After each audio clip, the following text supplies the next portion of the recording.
Welcome to heCast, the official podcast of HeChangedIt. As always, I am Mike Chisholm. As always, I am excited to be here, much to the chagrin of the tech people behind the camera, as I say that every time. I'm so excited to be here, and I'm so excited for our guest today. If you haven't downloaded the HeChangedIt app yet, what the heck are you waiting for? Join the revolution.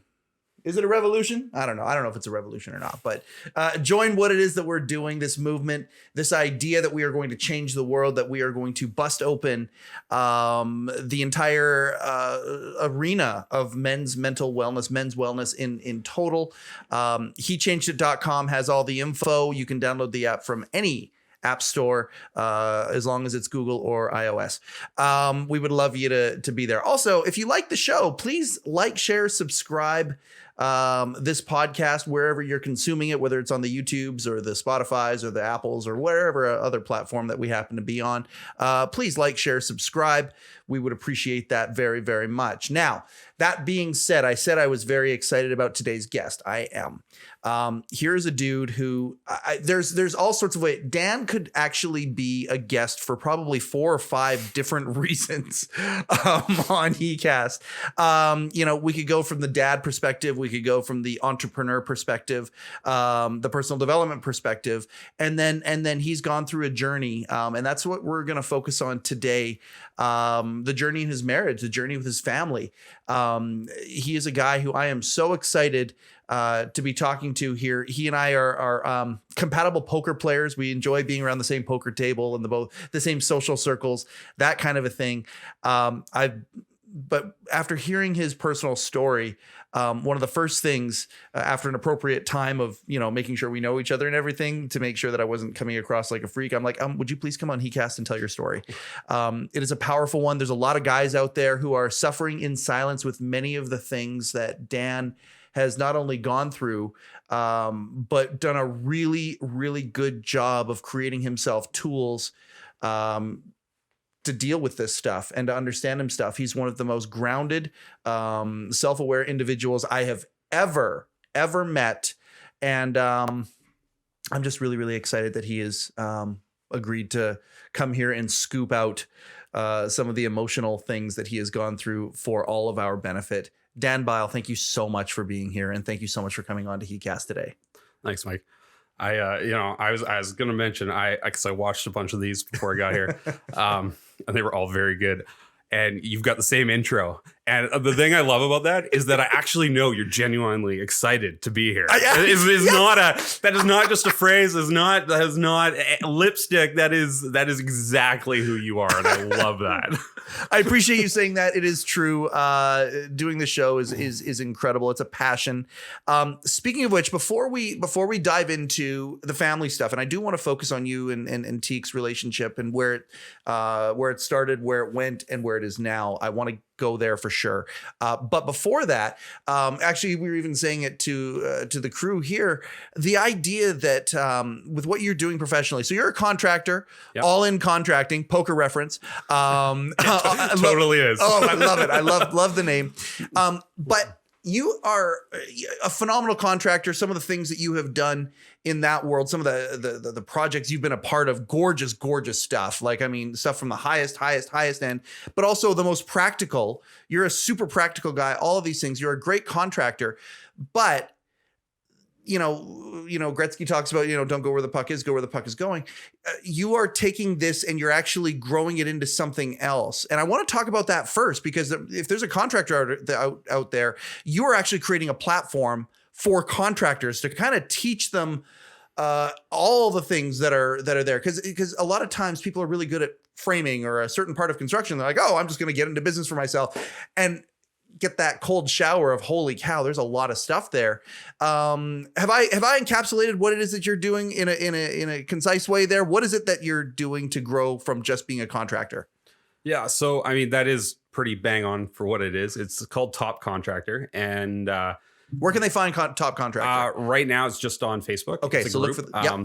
It's a group in Facebook. And the goal behind it is that a lot of contractors are really good at what they do, but when they, like you said, they kind of get that cold shower when they step out on their own. and they are not prepared for the business side of business and for the demands. And so I love to measure everything. I love the saying, if you can only fix what you measure. And so I measure absolutely everything in my life, and especially in my business. And as a result, I've created a lot of systems and a lot of just equations, math equations and stuff like that, in order to make sure that I am balancing my work and my life and the demands. And a lot of guys will work, 60, 70 hours a week and burn themselves out, destroy their relationships, lose their marriages. In contracting, it's a hard world to be in. It's tough. It's competitive. It's definitely not emotionally aware. Like growing up in framing, the goal was to go from the guy that got yelled at to the guy that did the yelling. Oh man. Yep. Like that's the contractor world, And so when you become a boss, it's really easy to unconsciously step into that and just go. Why is this taking so long? Go faster, go harder, and we are the hardest on ourselves. And so the group is really there to support guys in navigating that process, making sure that their pricing and their quoting reflects what they actually require in order to find some balance. I developed something called the 70-30 rule. As a business owner, if you're doing really well, 70% of your time is billable, 30% of your time is not. What happens is a lot of guys go from a 40-hour work week, they step into a 40-hour work week on their own, and now they've got to do 30% after hours, which is where suddenly they're like, why did I start my own company? I'm working 65 hours a week. That's if they're being efficient. That's if they understand, like if they're clear on what they're doing, it might be another 30%, right? Like that's and so that's where guys will just work into the nights and they, and so finding that balance, actually learning what it takes to run a business, putting systems in place, contracts. I'm very passionate about trades. I think trades are a phenomenal way to go in life. It's super practical. One thing that will never be replaced is people who work with their hands, like in a problem solving capacity, which is what trades is. And so, I just want to raise the bar on contracting, especially in North America. So raise the bar, but you also have a heart for helping people. And I love that about you. Like, when we were sitting around the poker table, getting to know each other over the years, it was very, very apparent that you and some of the folks that we hang out with, shout out to Jason, love helping people. When I told you, I host a men's mental wellness podcast, and oh man, like boy, did we ever go down the rabbit hole at that point. You just have this heart for helping people. Have you always had that, or is that something that you have kind of uncovered as your journey has taken you where it has? No, it's something that's always been there. I've always been the guy that people call when something's going wrong. I get the call at 3:00 in the morning, my truck's stuck in the bush. Come get me. All right. Like that's who I am. That's the core of who I am. But I think as I've gotten older, as I've developed my skills, the way I help people and stuff, it looks a little differently now, and trying to do it a little bit more en masse.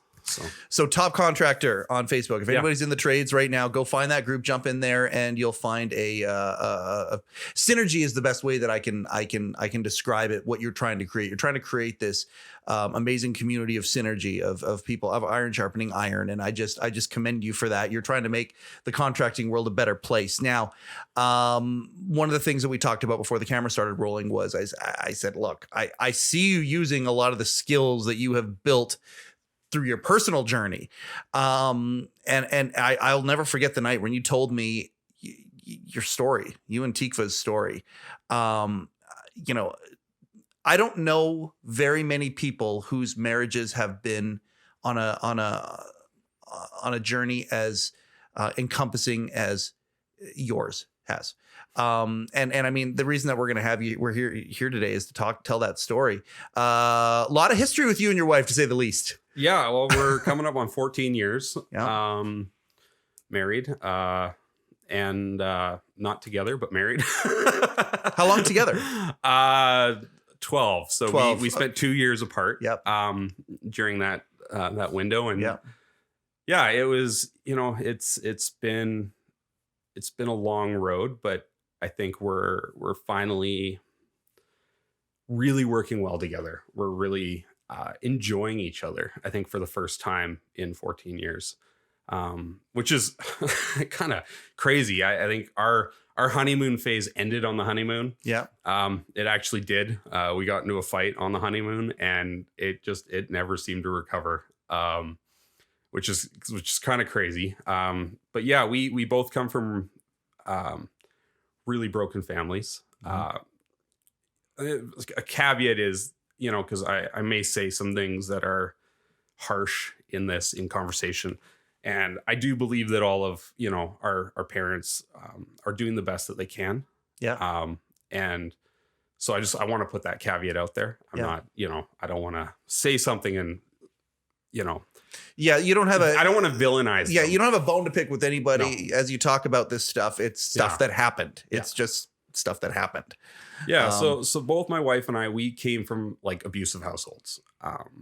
It was unfortunate, but it was very abusive for both of us. Physical, mental, all the above? All of it. Okay. Physical, mental, emotional, spiritual. Both grew up in Christian community, being abused spiritually, which is a hard one to quantify, but it is. So is that like people putting standards on you and then using leverage of eternal ramifications, that kind of a thing? And I mean, and in some ways, really belittling things and just being like, well, you're dealing with this because you don't pray enough and like different things like that. And so this is it's a way of using spirituality as a weapon. Yeah. Like growing up, if I didn't wake up and have devotions in the morning, I didn't get to eat before I went to school. Things like that. So this having to participate, or else there's punishment, was a big part of our my life. Yep.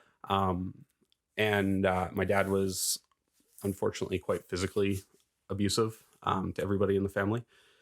And so I grew up later to be diagnosed with CPTSD, which is complex PTSD. Mm-hmm. And kind of the idea of that is that so PTSD is you go through life, something traumatic happens, and suddenly your normal changes. Right. CPTSD is you never had a normal to begin with. Okay. Yep. So you go through life always on edge, always in a state of anxiety, always very hyper aware of what's going on around you, but traumatized at the same time. So, like, is this person going to burst into my room and hit me? Is this person going to start yelling and screaming? Like always on edge, always in that state of trauma. Yeah. And so both my wife and I kind of come from that. We actually, when we were dating, and how old were you when you were dating? 24. So it's early 20s. Yeah. Yeah. So when we were dating, one of the things that actually really brought us together was this bonding around trauma, which is called trauma bonding. And it's where you really relate with each other. You're like, oh, my mom did this, my dad did this. And you're like, oh, I totally get it. I feel you. And there's this compatibility and this empathy that goes back and forth, and this understanding for your quirks and the different things that you do. And there's, you end up shutting down all the red flags because you're just like, no, I understand why he's doing this. I understand why he just flew off the cuff because of this trauma and this, and so you end up forming this really. It's a codependent relationship from the start kind of thing. But it's based around the fact that you are both struggling. Right. Which is not really a good place to start a relationship. Right. It's usually better to come at it from a place of health. Yeah. And, take that on. And so we were both really struggling, and then we kind of found each other, and then we decided we would struggle together. I think it's good talking about this because many times I in my life I've heard the idea of people meeting in AA for example. Mm-hmm. And not saying that I'm not vilifying anything or anything. I'm just observing. If you're both addicted to alcohol at this point here, maybe before getting into a relationship, you might want to shore that up. And that's an example that we've heard in our lifetimes. It's kind of been around, but the idea of bonding through mental health trauma, of some sort. I mean, it's the same thing, really. At the end of the day, it's just a different affliction or a different catalyst for that bonding. Yeah. That's very interesting. Did you guys obviously you didn't know you were trauma bonding at the time? This is something that you've learned through the work that you've done. Yeah. So that was something that we began to understand much later. So the first, so we got married. We both had. So short dating? Yeah, we only were, it was about a year from the time we started dating to when we were married. So it was quite quick. Again, growing up in the church, you're kind of like, marriage is the goal. It's the trajectory. That's what you do. You date, you find somebody, you get married. And at that point, we were still both quite involved with that. And so that was what was going on. And so we got married, and right away, unconsciously, we stepped into the roles that were modeled to us, not the roles that we wanted to embody. Are these traditional? Yeah, in traditional, but also reflective of what we grew up in, which was abusive. So, oh gosh, because we just my wife's parents, the mom is kind of the aggressor. Dad was completely checked out. He went through some horrific things as a child, and actually fell off a ladder and as an adult, and had all of it come flooding back in. And this was right around the time that he started having kids, my wife. Whoa. And so he just completely checked out because he couldn't deal with what was coming back to him.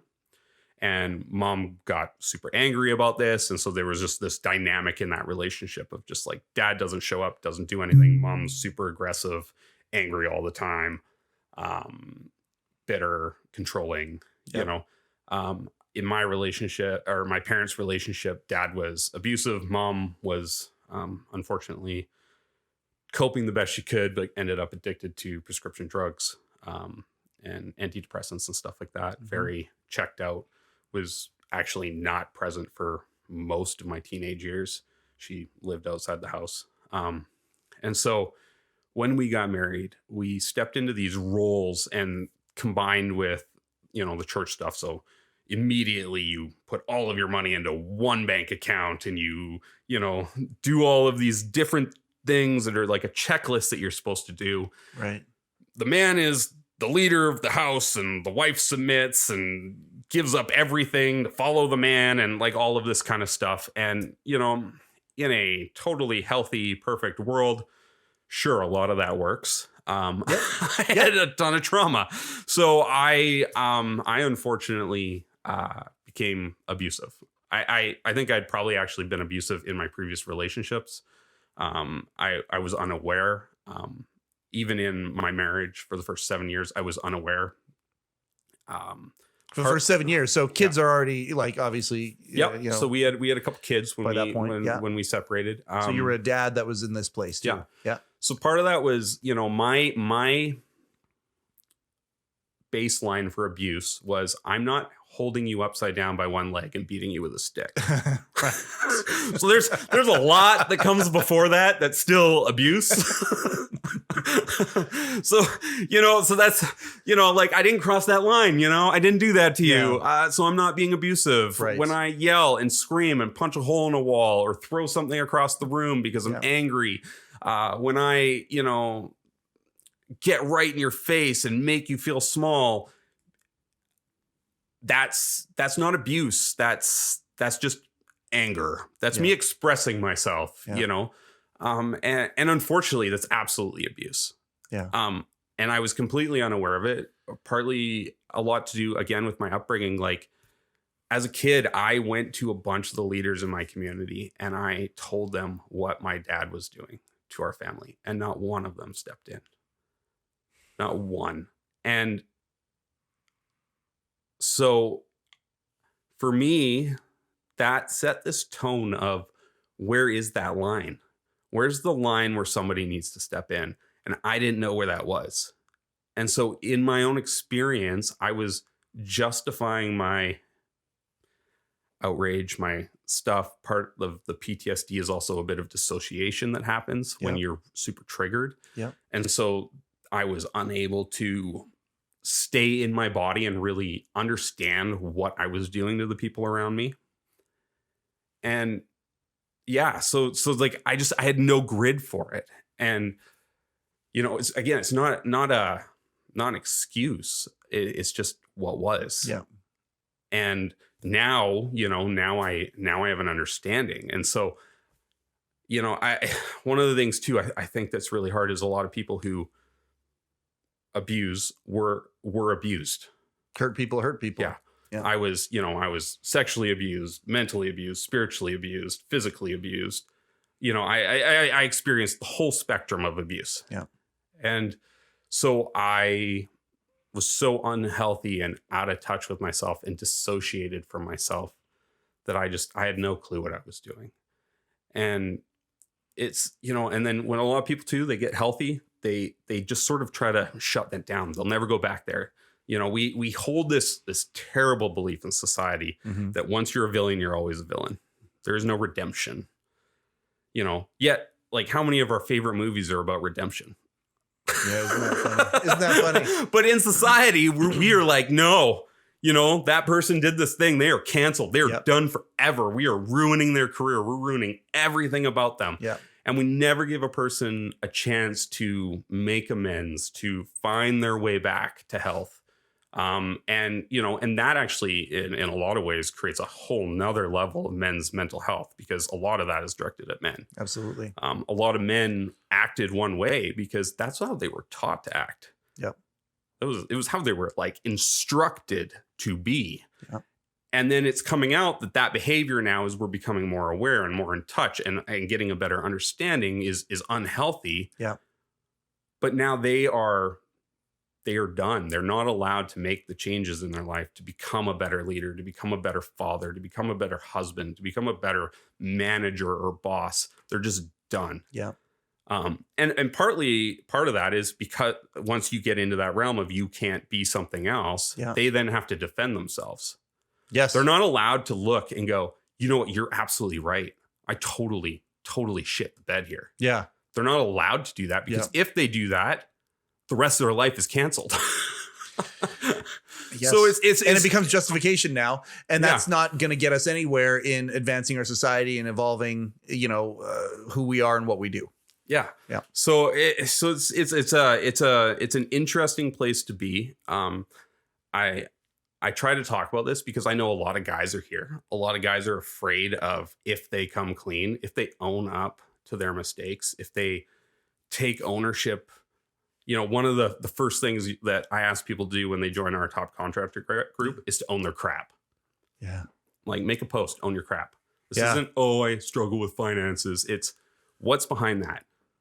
What's the fear? What's the emotional crap that's stopping you from actually being successful? Because we are what stands between us and success. Nobody else. It's just us. Absolutely. And so I spend a lot of time being willing to be honest, vulnerable, put this out there. This could cost me clients. This could cost me hundreds of thousands of dollars saying this in a very public arena, because of the way that we view things in society. But helping other men become better men is way more important to me. Well, I was going to say, we're certainly going to do our part to change that. That's why this whole platform exists. I mean, this is exactly it. And I mean, you attracted to it immediately when you found out what my wife and her team were doing. With HeChangedIt. You are the living, in my opinion, Dan, you're the living embodiment of what HeChangedIt is. Because, we're going to keep going, for the first 7 years here, who you were, what your relationship looked like, is nowhere near where you are right now. You are literally the guy that HeChangedIt poster child in many ways. Yeah, I changed it. That's right. I did. You did. Yeah. And I mean, not on my own. That's the other big thing, is not on my own. I had a lot of help. So 7 years in, my wife and I and our 2 kids, we moved to Thailand. We were there for 6 months. We were there to do something. It didn't work out. It's not consequential. I ended up with a 6-month holiday. during that 6-month holiday, I was stressed. I was exploding. I was angry. I was depressed. I was all the things you're not supposed to be when you have a 6-month holiday. And so when that happened, that was the light. You know, I was actually just talking to a friend of mine about it. He said, he was like, Thailand was the worst thing that ever happened to you. And I was like, what do you mean? I'm like, it was the catalyst. Oh, It was the thing. That perspective. I love perspective. It was the thing that shone the light onto what was going on. I no longer had an excuse. I no longer could blame my work, blame my job, blame other relationships, blame North American stress, blame keeping up with the Joneses, you know, any of this. I'm on holiday in Thailand drinking coconuts. Yep. Like, why am I losing my mind? So that was the catalyst that sort of set everything off. It was also, you know, it gave me the perspective. It also gave my wife the perspective that there's no end to this. Right. Unfortunately, because she was telling herself a story that this wasn't who I was, because she really truly loved me. Mm-hmm. And so she wanted to believe the best about me. And when all of my excuses faded away and I was still who I was, what do you do? Yeah. So we came back and she left. And that sucked. It really sucked. Did you see it coming at all?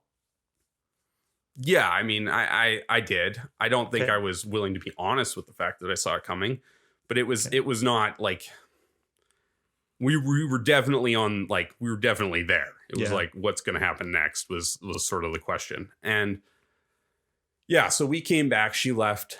We ended up coming back to Kelowna, separated. She got her own place with the boys, who were 3.5 and 2 at the time. My youngest son at the time, he's handicapped. He's got a disability. So that creates a bunch of challenges as well. It also meant that we had to be talking a lot, which was hard. And but she left and she made it very clear that we were done. I kind of held on to the notion that maybe we could figure it out, but she was like, we are done. That's what's going on. So I actually went over there one day because she was supposed to go away for a few days. I was going to take the boys. And I got there. The boys were not happy. They did not want to spend time with Dad. And so she canceled her trip on the spot and just told me to take off. And so I actually went and tried to kill myself. Because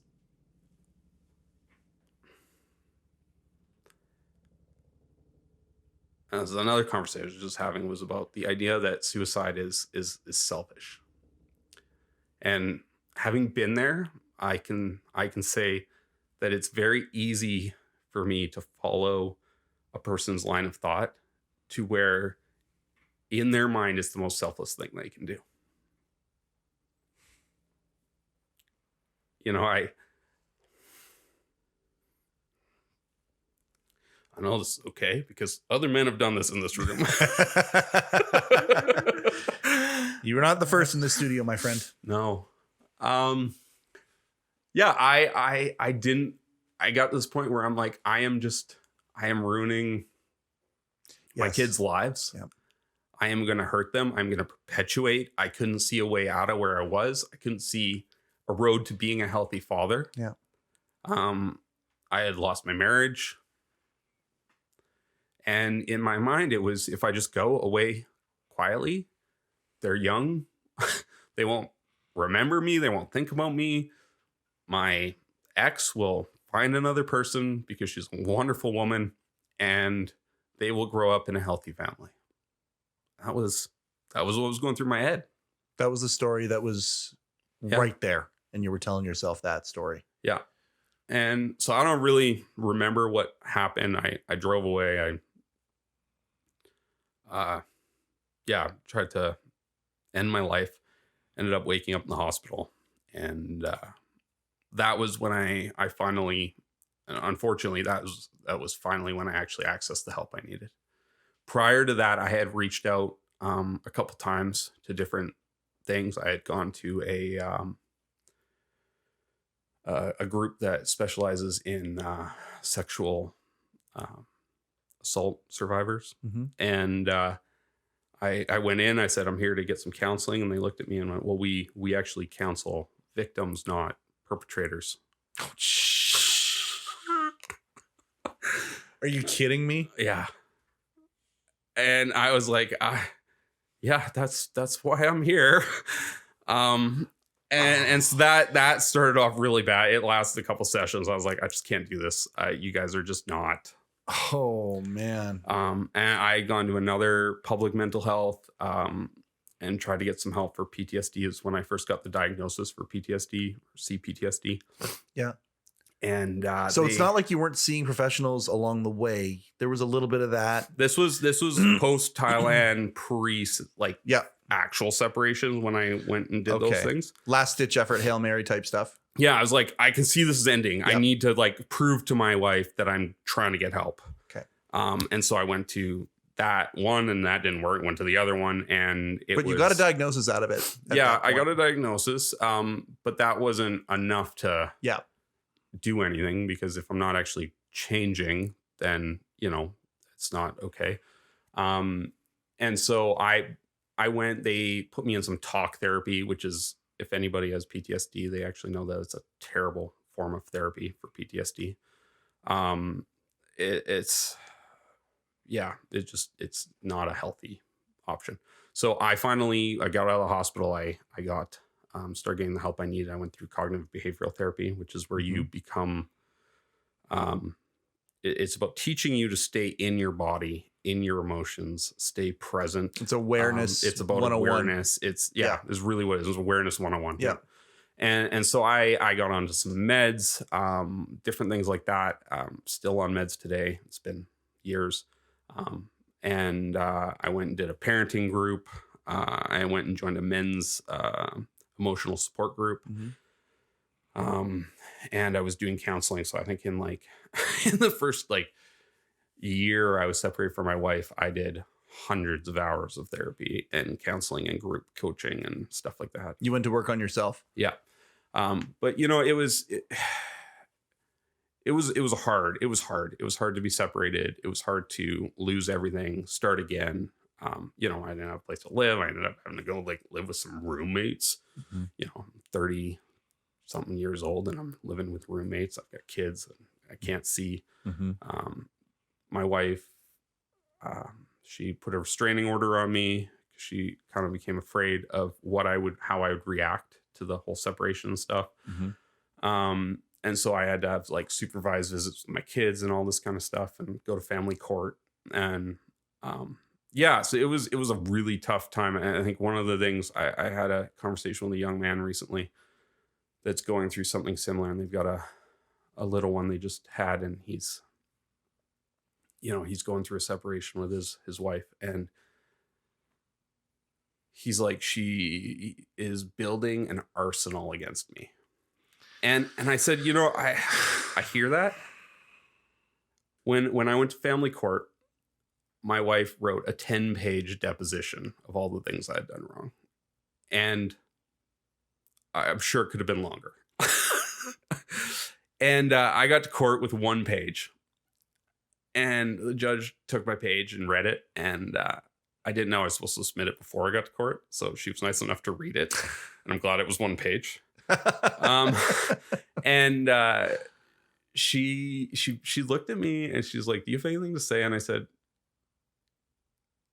my wife's deposition, there's things in there I agree with. There's things I don't. And this was me at the time. At this point, again, my views changed a little bit, but at the time I said, there's things in there I agree with. There's things I don't. But at the end of the day, everything she wrote is her experience. And I can't argue with her experience. Her experience is her experience. I just want to be a good dad. So tell me what you need from me and I'll do that. Wow. And the judge actually, she stopped, she looked at me, and she, there's all these other people waiting in the courtroom for their turn to go up. Yeah. That's how we do it here. And she looked at me and she's like, in all my years, you were the only man in this situation to have ever said anything like that to me. And she had a quick conversation with my wife, and they both agreed that I could then see my kids unsupervised after that.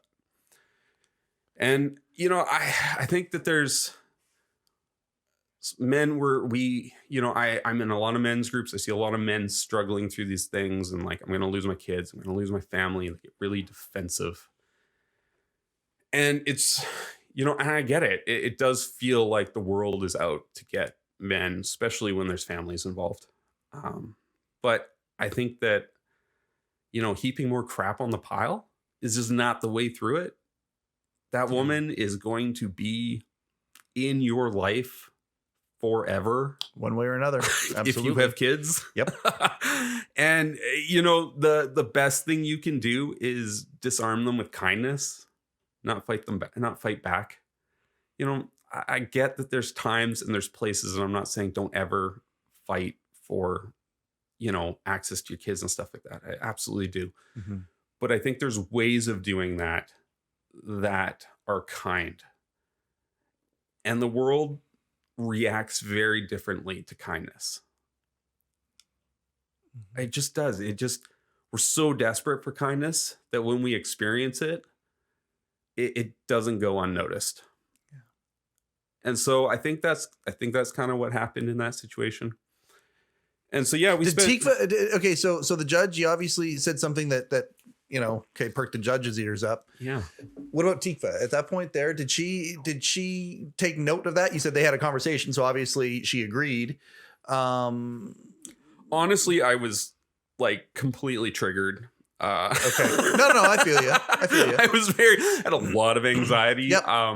Anxiety hinders our ability to make memories. And so I was just like trying to remain calm and not like lose my crap but still be yourself not get like angry, but like just like break down crying in that situation. Right. And so so I don't really remember. I just know that they agreed and we were able to move on. And so we spent 2 years, 2 years separated. And you were working on yourself the whole time. I was working on myself the whole time. Yeah. And, when we were separated. I was paying child support. She had her own place. I had my own place. We had rules set out by an arbitrator person about how we interacted. So this was not like we were essentially at that point divorced. Yep. Everything was split. The relationship was done. Yep. So kind of went through that. And then at about 2 years, my wife called me up and I was driving and she was like, "Can we talk?" And I said, "No, you can send me an email." She's like, no, I really want to talk to you. I'm like, "No, you can send me an email." And but in that time I had tried a few times to like see if we could work it out, and she had made it very clear that it was not happening. Okay. So the last time I think I had approached her to see if we could see if something could work out was 8 months before this. So at that point she had told me she was serving with papers and I was just waiting for them to come in the mail when they came. But she said she was doing it. So I'm like, okay, great. At that point, had you resigned yourself and said, okay, fuck, it's done? Yeah. Okay. No, I had actually moved on. I was starting to, interact with other women and, do that kind of thing. Okay, we were done. You would accept it. Yeah, so when she called me, it was like, "Can we chat?" I'm like, "No, just send me an email." Like, yeah. Talking about we're good. Life's going on. I got my business. I started my business while we were separated. Yeah. And so she was like, "No, we really need to talk." I'm like, "Okay, fine." So I'm like, "You can talk on the phone. That way, if this goes sideways, I'll just hang up." And I told her that. So anyway, we talked and she was like, "No, like I want to have a conversation with you and see if we can sort some things out and, give it a chance." And so wow, that caught me off guard. And I remember, I actually went to my buddy's place after that and I talked to him and he was like, "So what are you going to do?" And I'm like, "I don't know. I don't know if I want this. Like, I mean, it's done. I'm moving on. We've got a routine. Things are happening. I don't know that this is what I want. I don't know if I want to like put myself in the place of risking a repeat of the first 7 years. Right. Or, the last 9 years of my life at that point. And so, yeah. So anyway, we did. And initially it was, and I've told her this, was way more for the kids than it was for her, that I was willing to see where this would go. And, yeah, she had done a ton of work on herself during that time as well. She became a much stronger, assertive woman, which I absolutely love today. She's way less passive, way less like, she wasn't going to enable me to. Yeah. Ain't no doormat in her now. There was none of that. And that was part of what happened the first 7 years, was that she wasn't trying to enable me, but she was, by staying around and not just saying like, enough is enough. Yeah.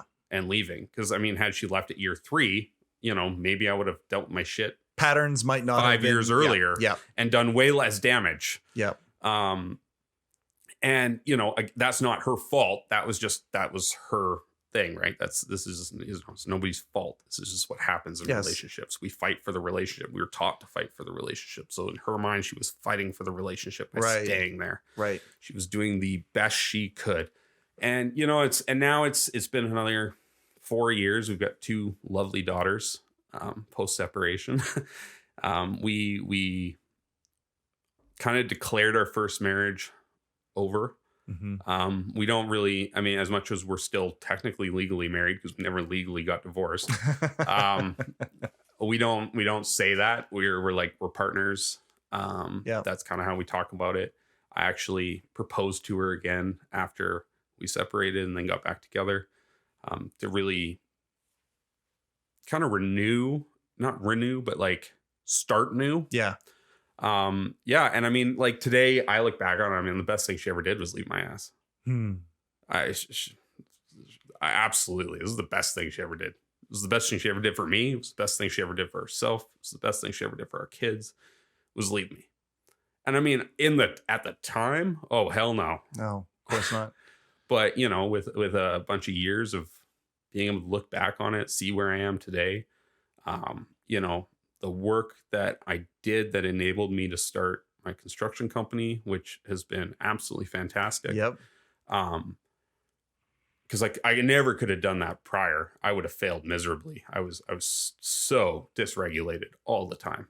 Well, you talk about that culture of, the guy being yelled at. Now you become the guy who yells at people. Yeah, right? that was where I was at. Yeah, I would have just failed miserably. And so now it's, the best thing she ever did was leave me. And I mean, that is, it's been enough time that there's, I can just sit comfortably with that now and be okay with it. And she continues to do some amazing work on herself. I continue to do work on myself. We just moved to a new city. That's had some challenges. She went and found me another support group to go to. So I've been going on Monday nights. I go to men's group and, get to share my crap and hear other men share their crap and support each other. And, just take that time to really intentionally check in with myself and, be a better me. So that's the sort of the story. Yeah. Yeah. But I think like one of the things too, when we were separated, was that when we were separated, I started designing my life. I started, part of the cognitive behavioral therapy was to start living intentionally. Yeah. And so I started to kind of go, what do I want my life to look like? What do I want out of life? And so when I started to really start living intentionally, that was actually the point that she took interest in me again.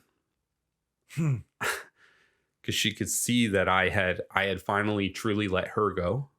Yeah. What she needed. Yeah. And she started to actually see me be happy for probably the first time ever in my life. And the thing is, it's not like you were broadcasting that to her, telling her all that, you were in a routine at that point but she just saw it. She saw the way that you were acting, living, communicating, that kind of a thing. Yep. It wasn't a show in any way, shape, or form. That was just you living your new life. Yeah. What you had learned. Yeah. Isn't that interesting? One of the things that I want to be there for are guys who are in the situation right now. Mm-hmm. Whatever that looks like for them. And really at the end of the day, what I see, the way that I respond to your story is that you empowered yourself.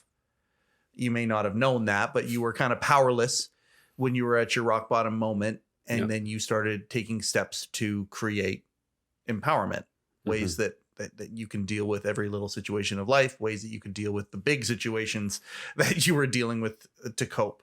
Yeah. Guys who are approaching, maybe have hit their rock bottom and they don't even know it's their rock bottom yet. Like you didn't know that was your rock bottom at the time.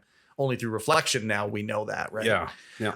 What are some of the things that you would say to guys like, the young man who called you this last week or whatever? What are some of the nuggets of knowledge that you have picked up along the way? Man, there's a lot of them. Yeah, there are. You're a plethora. That is the pot of gold at the end of the rainbow right there. Yeah, I threw you a softball, except it's kind of not a softball. It's almost like 10 softballs coming at you because you are a plethora of this stuff. Like you are like talking to you when you and I go for coffee when you're in town, just listening to I'm going to say it, the wisdom that just kind of falls out of your mouth, just talking about benign shit. It's just, I mean, you got a lot of it. And so if there's guys who are suffering, what are some of the things that you think are kind of hallmark necessities? Yeah. Perspective is a big one. It might sound bad, but it's one of the reasons I love men's group is because I get to go hear that other men are struggling too. I don't want other men You're to not struggle. alone. You're not alone. But I'm not alone. Yeah, and sometimes they're struggling way more than I am. Yeah. And it makes me feel good about myself. There's that perspective. Maybe that's a terrible thing to say, but I'm like, when you're faced with somebody who is doing so much worse than you, it makes your stuff feel like you can deal with it. Yep. And we all go through where our stuff is the worst, and that's okay. But it's also knowing that at some point your stuff's not going to be the worst in the room. Yes. Right. That's the remember that at some point, this too shall pass. It's, we're not Gandalf here. Is, not this, you shall not pass. No, you will pass and you will go on. And if you do it intentionally, if you really engage with it, if you don't shy away from it, if you're willing to look yourself in the mirror and really face yourself, you can move past it. Yes. Me moving past it when we were separated did not mean that we got back together. No. It meant that I went and started living my life. Yep. I shifted gears. Yep. I started becoming a good dad. I became the dad I wanted to be because I became in touch with myself. I taught my kids to do a bunch of the stuff that I was learning in cognitive behavioral therapy. We'd cool. Walk through the mall and my boys would be losing their crap over a toy. And I'd be like, all right, guys, we're doing it. And they would be like, no. And I'm like, yeah, we're doing it. I'm like, smell the flowers, blow out the candles. And so we'd walk through the mall and we'd be like, and I would do it with them. And all three of us would be raising our arms to the sky, stretch it out, stretch your back, stretch your muscles, stretch your breathing, breathe in through your nose, out through your mouth, regulate yourself, get back in touch. Yep. And I just became unashamed. I'm like, no, this is the crap we need to be teaching young men. Yep. If I had been taught this, I wouldn't have gone through what I just went through. Yep. If I had been taught this, my dad would have been a healthy man and not abusing the family because he would have been practicing this and he would be in touch with what he was doing and the cause and effect and how his actions were impacting the people around him. And so for me, even, as you were doing your intro, I could feel this wave of anxiety coming. And so I did a couple breathing exercises just while we were sitting here really quietly, silently. And I just regulate myself now in the moment whenever I start to feel that anxiety. You know, anxiety is something that I deal with every day. And anxiety is unmanaged emotions. Mm-hmm. That's what anxiety is. So manage those emotions. Who's in charge? Me or the emotions? I tell my kids all the time. They'll be losing their crap. I'm like, who's running the show here, guys? You or your emotions? Me. Great. Let's do some breathing. You know, my son, let's do fingers. Breathe in, breathe out, breathe in, breathe out. You know, we got all these different things that we do to help regulate ourselves in the moment. You know, I took him to karate for the first time, or jiu-jitsu for the first time just a couple weeks ago. Yeah. And at one point he was struggling. He's new to the class. There's a bunch of kids his age that have been doing this for years. He's never done it. Yep. You know, he went and sat in the corner and was having a moment because he deals with anxiety, a lot to do with the way I parented him for the first 3 years of his life. You know, I damaged my son. I have to live with that. But I also get to know that I get to help him find his way out at 10 years old, not at 33 and married with kids. Ah, there you go. Right. And so he's sitting in the corner of the room having a moment. And I'm like, I look at him across the room. I didn't even say nothing. I just started doing fingers. And he's like, looks at me. He's like, fingers. So he sat there and he did the exercise for, I think he did it twice. And then he was back in the class having fun, you know, and he just learning to manage himself and not derail himself for a long time. Right. And so that's one of those things. I think there's 1,000 tools out there. Yep. I have practices I do before I go to bed. I have all these check-ins that I do. The other thing is to have empathy for yourself. As men, we are not taught empathy, especially, I mean, maybe younger men now, but like definitely not our age, you know, in our late 30s, 40s. This is not we were not taught empathy. Agreed. And so I had to learn. There's this Bible verse like growing up in the church, and I think everybody knows it. It's like it's the you know the golden rule. Yeah, it's not the golden rule, but it's like love your neighbor as you love yourself. Yep. Right? Everybody's heard that. And the reality is we can't love our neighbor unless we love ourselves, and we will only love our neighbor to the extent that we love ourselves. Oh, there you go. So if we are not loving ourselves, we are not loving anybody around us. Mm-hmm. And that is an amazing thing to check in with yourself and go, how am I loving myself right now? Yeah. You know, when I'm struggling with clients, when I'm struggling with employees, when I am struggling in life, I have to start by checking in with myself and going, am I loving myself? When was the last time I did some self-care?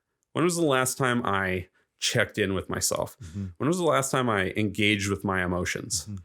And I have to start there. And then I unpack that, and then I can go engage with those people in a healthy way. Otherwise, it's just all day long. Yep. Because I am not extending empathy to myself, which means I am not extending empathy to anybody else. Mm-hmm. And so learning how to have empathy with myself was probably the number one thing that I learned while I was separated from my wife. That is the number one thing. Being able to sit with my emotions, being able to not have to justify them, not have to be defensive, not have to just allowing myself to be a freaking human. Yeah. Like we have feelings. Yeah. We're allowed to have feelings. I didn't go and share those feelings with everyone. I would go find a quiet park bench somewhere alone where there was nobody. And I would like sit down and I would go, okay, what am I feeling? Yeah. And I'd feel the weight in my chest, especially when we were separated. And it was sadness. It was loneliness. It was, depression. It was loss. It was, it was all of these things. Yeah. None of it was angry, but it was all coming out as angry because I wasn't allowing myself to be in touch with it. And when I became in touch with it, I didn't have to explain it. Yeah. There's this belief in Buddhism that we are conduits for emotion, for experiences. Mm-hmm. And our job as humans is to be an expression. Yeah. So when we're feeling sad, it's our job to actually feel that sadness, express the sadness, and let the sadness go. Right. And that's a big part of empathy is allowing ourselves to actually feel that, express it in a safe, controlled, healthy way, and then let it go. We don't need to hold on to it. We don't need to like keep it there. You know, the funny video we just watched, repress it. Repress it. No. Yeah. Then you become emotionally constipated, and the only thing you're going to feel is, hungry, happy, or hungry, horny, and angry. Right? Yeah. That's the three men's emotions. And those are the only emotions you're going to feel. Yeah. If you're not actually allowing yourself to feel. Well, the process that you just talked about releasing it. If you interrupt something in that process, which many men do, you interrupt that process, that's when things start getting backed up.